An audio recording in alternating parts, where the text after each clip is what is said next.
اب ہمیں عقل کی ضرورت نہیں ہے، ہم نے اللہ کے حکم کو پورا کرنا ہے، اسی کا نام بندگی ہے۔ اگر اس کو چھوڑیں گے تو یاد رکھیں یہ گمراہی ہے، یہ گمراہی کا راستہ ہے۔ جو لوگ عقل کے گھوڑے دوڑاتے ہیں ان کو چاہیے کہ عقل کے اپنے گھوڑے بیچ کر اللہ کے حکم کو پورا کریں، اللہ کے حکم کی اہمیت دلوں میں بٹھائیں کہ اللہ تعالیٰ کا حکم کیا ہے، اسی کو پورا کرنے میں ہماری دونوں جہانوں کی بہتری اور کامیابی ہے۔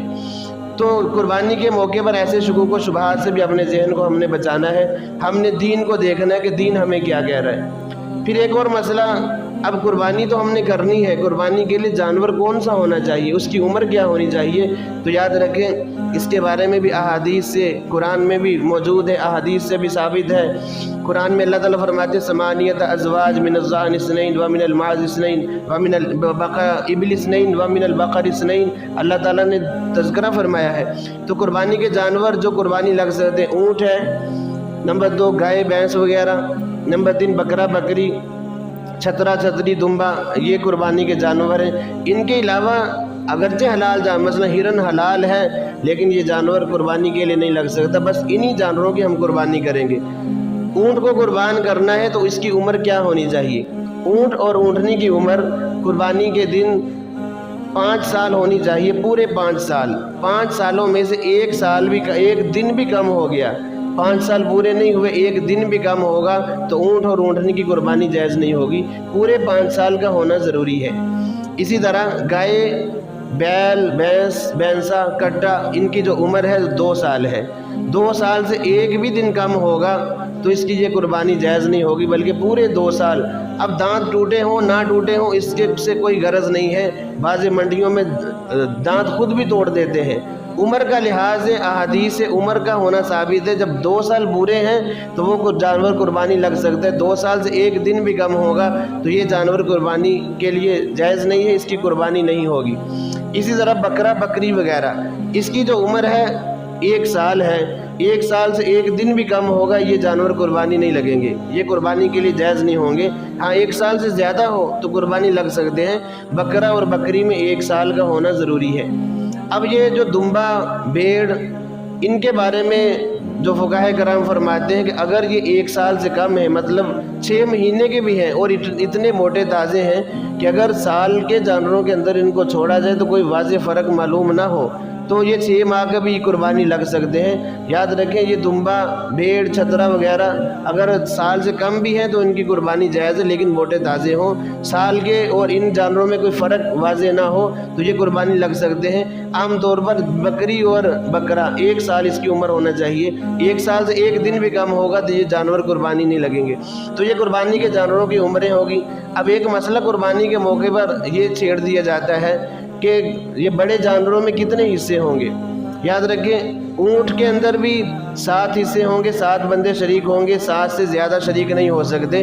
اسی طرح گائے بھینس کے اندر بھی 7 ہی جانور آدمی شریک ہو سکتے ہیں، 7 سے زائد شریک نہیں ہو سکتے۔ اگر 7 سے زائد ہوں گے تو ان کی قربانی جائز نہیں ہے، قربانی نہیں ہوگی، اس لیے 7 ہی آدمی شریک ہو، 7 سے زائد نہیں ہو سکتے۔